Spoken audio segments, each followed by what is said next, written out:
Salut les Yodabers, on se retrouve aujourd'hui pour une vidéo qui à mon avis va être de type qualitatif. On va s'intéresser aux bêtises de l'enfance, une spéciale abonnée vos pires bêtises d'enfants. Alors l'enfance, ce début de vie où les connexions ne se font pas encore, où les connectiques au cerveau ne sont pas encore bien liés, la petite période où on ne dissocie pas le bien du mal, la violence de la douceur, la méchanceté et le vice. Tout ce qui fait qu'un enfant c'est un petit être bien sympathique, jusqu'au moment donné où le mal rentre en lui. J'ai nommé les bêtises. On démarre tout de suite la vidéo en trombe, alors je découvre avec vous vos plus grandes bêtises. Alors on commence tout de suite avec Pimou Zeud. J'ai fait pipi sur mamie pendant qu'elle dormait, j'avais 6 ans. L'autre il pisse sur sa grand-mère. Alors soit elle a fait quelque chose de très méchant, peut-être elle l'a forcé à manger des salsifis ou à finir une cuillère de moutarde. Tu dois être la mamie tarque, la mamie gentille, et t'as ton petit-fils qui te pisse dessus. C'est assez délicat parce que tu dois pas trop avoir d'excuses, à part je ne savais pas où étaient les toilettes, j'ai confondu ta coupe de cheveux avec un urinoir mamie. Alors on continue avec Jérémika qui nous dit en 5ème, j'aimais pas un gars de ma classe qui avait plus ou moins une tête de rat. Alors mais c'est méchant. En fait je rigolais parce qu'on en a tous un qui avait forcément une tête d'animal. Vous vous rappelez quand on était petit, il y avait qui ressemblait à un cochon, qui ressemblait à un rat. Vraiment il y avait des gens qui avaient des coupes de cheveux de champignons. L'école primaire c'était la jungle, il faut le savoir. Du coup avec un pote on a présenté un exposé sur lui en tant que rat en cours de... en cours de français. Déjà d'où en cours de français tu choisis de faire un exposé sur ton pote le rat. Mesdames, messieurs et la classe, bonjour. Aujourd'hui nous allons parler de Sylvain le rat. Tais-toi Sylvain, nous allons t'humilier en public. Sylvain qui a le nez un peu trop long, une coupe de mulet à l'arrière et qui grignote énormément. Je crois que Sylvain est porteur de la peste. Bonjour s'il nous écoute, je pense qu'il doit se reconnaître puisqu'on l'appelle Ratatouille depuis plus de 5 ans. Alors on continue avec Big Flo et Oli Serpentard, sûrement une personne qui aime les groupes de rap et Harry Potter. J'ai trouvé un ballon de baudruche par terre, j'ai voulu le gonfler, mais en fait c'était une capote. Oh, là je compatis, là c'est immonde, en fait c'est immonde, c'est-à-dire qu'on a tous l'image de... Oula, il mange des asperges lui. Oula. Bon là on va enchaîner parce que ça devient un petit peu sale. Sarah Jam Lombroso qui nous dit: lors d'une bagarre assez féroce avec mon grand frère de 10 ans, c'est que elle, c'est même pas la bagarre violente, c'est la bagarre féroce. Elle est clairement sur une baston entre un lion et un gorille. Je lui ai lâchement poignardé le dos avec un stylo bille bleu. La couleur est passée sous sa peau. Il en garde encore aujourd'hui. Un point bleu dans le dos. Alors ça revient assez souvent. Le poignardage à coups de bic, c'est quand même l'arme préférée quand on est un enfant. On a le choix entre le compas et le bic. Je pense que aujourd'hui tu es soit en prison, soit tu es tatoueur. Parce que je sais pas ce qui a pris le dessus entre vouloir mettre de l'encre sous la peau des gens ou les poignarder lâchement. On continue avec Funky Monkey. J'avais trouvé une vieille crotte de chat desséchée qui était devenue blanche dans le jardin, le fameux caca séché blanc, et j'ai fait croire à mon petit frère que c'était un coquillage rare. Regarde Hugo, c'est un coquillage de la race des coquillages magiques. Felutrus magicus, coquillus mysticus.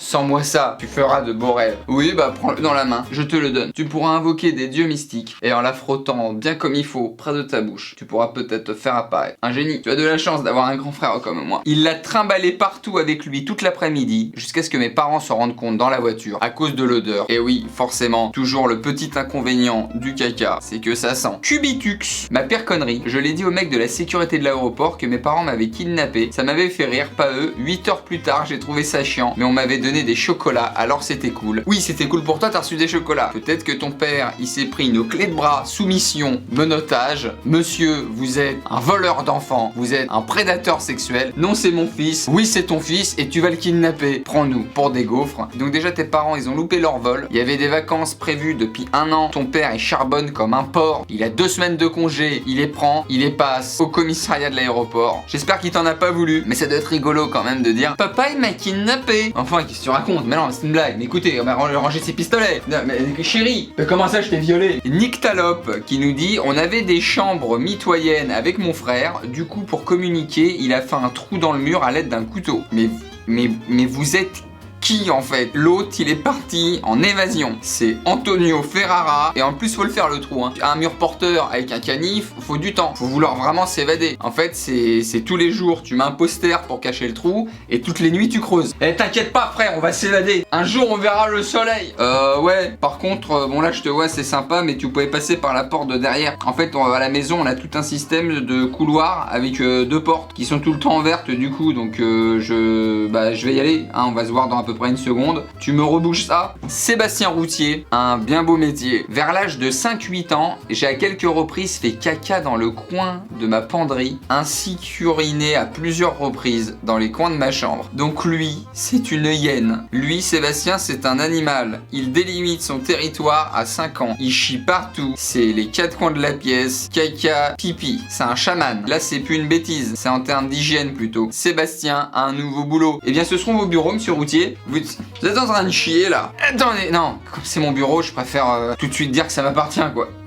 Oh là! Vous pouvez me montrer la machine à café s'il vous plaît? Vincent CLV, avec des potes nous sommes rentrés dans un hôpital désaffecté en pleine démolition. Déjà c'est quand même bien sympathique. Qu'est-ce que tu fais samedi? On se fait un hôpital désaffecté? Banco! On se plaisait à avoir de l'adrénaline jusqu'à ce que des ouvriers nous pourchassent en voiture et nous caillassent après nous être enfuis. Sa vie, c'est Mad Max. J'ai dû ensuite me battre contre un moustachu avec des Santiago. J'ai sauvé une femme, j'ai gravi une montagne et ensuite avec un pick-up nous avons fait le tour des États-Unis avec toute une horde de méchants en cuir qui nous pourchassaient car j'avais volé le diamant le plus précieux de la terre. Alors j'ai menti, qui nous dit, j'espère que c'est la vérité, je me suis fait un costume de licorne avec le sextoy de ma grande sœur pour faire la corne. J'avais 6 ans. C'est sale. Je suis une licorne. Par contre la corne elle vibre. Ça fait du bien mais c'est normal ou... Oula. Le husky, quand j'étais petit, j'avais fait une luge dans mes escaliers avec des gros livres. J'ai fini avec 5 points de soudure. Alors oui, parce qu'il faut savoir que lui, c'est pas 5 points de suture. Lui, c'est directement un chalumeau de l'étain. C'est T3000, il s'est auto-soudé sa blessure. Tu t'es fait mal avec les livres? Rien de bien méchant.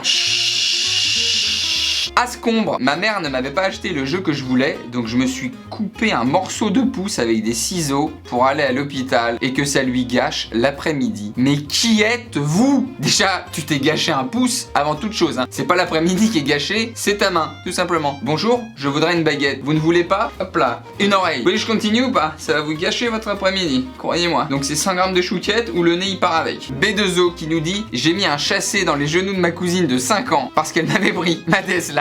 Elle l'avait mérité certainement, du coup le chasser dans les genoux, très bien, très intéressant puisqu'il permet de disloquer la rotule. On est vraiment sur un professionnel. Bien joué B2O. Alors jamais de violence, mais là il était jeune, il y avait eu vol de DS Lite, donc chasser dans les genoux, voilà, très clairement. Toujours frontal, toujours droit, toujours viser les parties osseuses. Domaine FR, j'ai fait des avions en papier, je les ai enflammés et jetés par-dessus ma clôture dans la rue pendant que j'étais seul chez moi. Mais quand vous êtes seul chez vous là, Domaine, tu fais des puzzles, tu fais des salades de fruits, tu regardes un film, tu lis un livre, une BD, un Spirou, un Titeuf. Tu fais pas des avions qui s'enflamment. On est sur un pyromane, on est sur une personne qui aime le feu. Tu es un druide à ce niveau-là. Simon, j'ai planté une fourchette dans la cuisse d'un pote quand j'avais 5 ans parce qu'il m'a volé des frites. J'aurais fait la même, totalement mérité. On ne vole pas des frites. Ça c'est quelque chose, c'est pénal, c'est dans la loi, je crois même que c'est dans tous les textes sacrés. Tu ne tueras point, tu ne convoiteras jamais les frites de ton prochain. Jason Gunder, quand j'étais petit, je me suis amusé à fourrer ma langue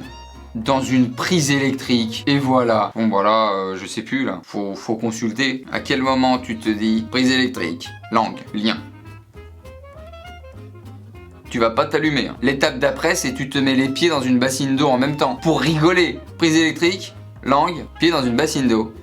Je suis un véritable génie. Emeline Bascou, quand j'avais 3 ans, on avait un aquarium avec des poissons. J'ai voulu les laver, j'ai pris du shampoing et j'en ai mis dans l'aquarium. Ils sont morts 2 jours après. Normalement on touche pas aux animaux, là t'as fait une bêtise, t'étais petite. Bon je crois que les poissons, ils se sont fait 2 jours, ils étaient en LSD, ils voyaient jaune, ils chantaient du funk, ils étaient à fond et puis 2 jours plus tard, ils se sont pris une petite overdose de Peck Excel. Allez, on s'en fait une dernière, The Ultimate, l'histoire de Mathieu Babas qui qu'il nous raconte. Ma plus grosse connerie, c'est que j'ai confondu la machine à laver et la poubelle. Alors je sais pas où ça en est niveau ménage, mais je crois qu'il y a quand même des indices entre une machine à laver et une poubelle. Donc j'ai mis ma couche pleine de caca dans la machine et ma mère a mis à tourner et elle a récupéré les affaires pleines de merde. Bravo. Non, une belle bêtise, une belle anecdote à raconter chaque année. Les vêtements pleins de caca. Mais pourtant j'avais mis odeur lavande les pastilles.